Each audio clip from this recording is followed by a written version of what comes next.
Assalamualaikum warahmatullahi wabarakatuh.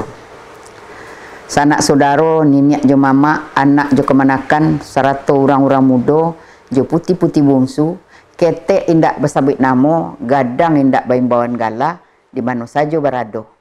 Alhamdulillah dengan izin jo ridha Allah Subhanahu wa taala, di hari ko di kutikonan bayi kita bersuah untuk bercerita tentang adat jo budaya negari kita Minangkabau di tapian katoko.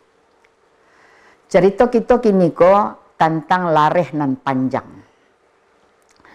Lareh nan panjang di samping lareh nan duo atau lareh nan bunta nan terdiri dari dua kelarasan, kelarasan Koto Piliang dengan sistem adatnya otokrasi dipimpin oleh Datuk Ketumanggungan.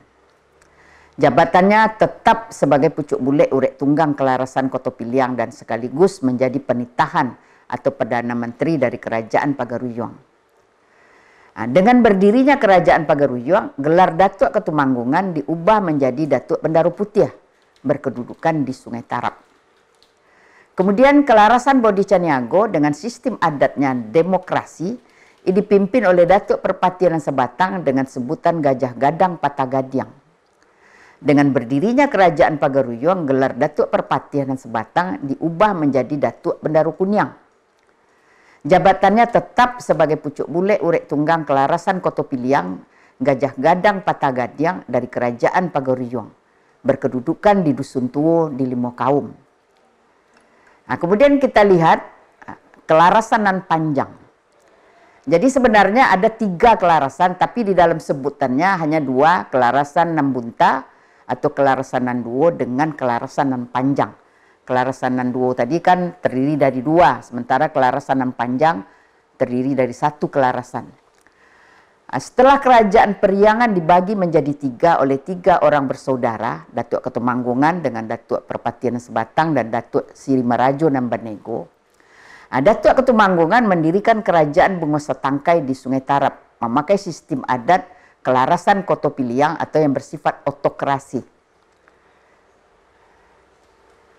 Datuk Perpatian Sebatang mendirikan kerajaan Dusun Tuo di Limo Kaum, memakai sistem adat kelarasan Bodi Caniago atau demokrasi. Kemudian Datuk Siri Marajo nan Banego-nego tetap berkedudukan di Periangan Padang Panjang.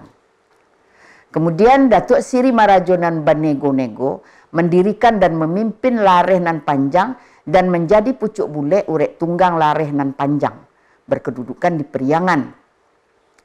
Lareh nan panjang memakai sistem adat campuran antara kelarasan Koto Piliang dengan kelarasan Bodi Caniago yang disebut dalam mamangan adatnya pisang si kalek-kalek utan, pisang timbatu nembagata, Koto Piliang inyo bukan, Bodi Caniago inyo antah. Kemudian setelah berdirinya Kerajaan Pagaruyung, kedudukannya menjadi Tampuak dan Tangkai Koto Piliang. Kedudukannya juga menjadi 2, yaitu di Periangan dan di Padang Panjang.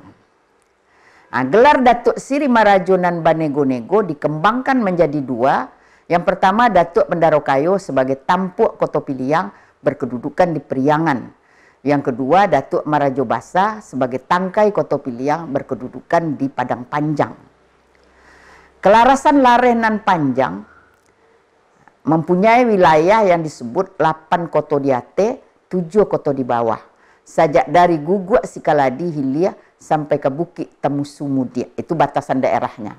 Seedaran Gunung Merapi. Nah, jadi itu batasannya. Terdiri dari 8 koto di atas. 8 koto di atas itu terdiri dari 8 koto. Yang pertama Periangan, yang kedua Padang Panjang, yang ketiga Guguk, yang keempat Sikaladi, yang kelima Koto Baru, yang keenam Sialahan, yang ketujuh Koto Tuo, dan yang kedelapan Batu Tabah. Sebagian besar ini terletak di Kecamatan Rambatan dan kalau kita lihat kita cari negeri-negeri itu masih ada sampai sekarang. Kemudian seiliran Batang Bangkawe terdiri dari 7 koto di bawah, yaitu Galo Gandang, Turawan. Galo Gandang ini terkenal dengan orang membuat kerajinan periuk atau belangah. Turawan, Balimbiang, di Balimbiang juga ada rumah tua yang bisa dilihat rumah Kampai namanya, yang banyak jadi kunjungan wisata. Kemudian Padang Mage yang terkenal dengan pakaiannya, kemudian Padang Lua, Sawah Kare, dan Kinawai. Nah, kelarasan nan panjang pada awalnya hanya ada di Luhak nan Tuo saja, yaitu di luar tanah datar, terdiri dari beberapa negari saja yang sudah kita sebutkan tadi, 8 Koto Diate dan 8 Koto Doi Dua. Akibat dari perpindahan penduduk dari daerah-daerah yang memakai sistem adat larenan panjang ini, menyebabkan terjadi perkembangannya di luar Luhak nan Tuo. Kemudian yang perlu juga kita pelajari tentang perkembangan dari suku-suku yang menganut sistem kelarasan panjang ini, di samping suku-suku pada kelarasan Koto Piliang dan kelarasan Bodiceniago. Sebagai sanak saudara, nenek jo mama, anak jo kemanakan, serta orang-orang muda, jo putih-putih bungsu, ketek indak bersabit namo, gadang indak baimbon gala, di mana saja berado, inggo ikola da ulu, cerita kita di tapian katoko, insya-Allah kok lai umur sama panjang, kita bersuah balik melanjutkan cerita tentang nagari awak. Wassalamualaikum warahmatullahi wabarakatuh.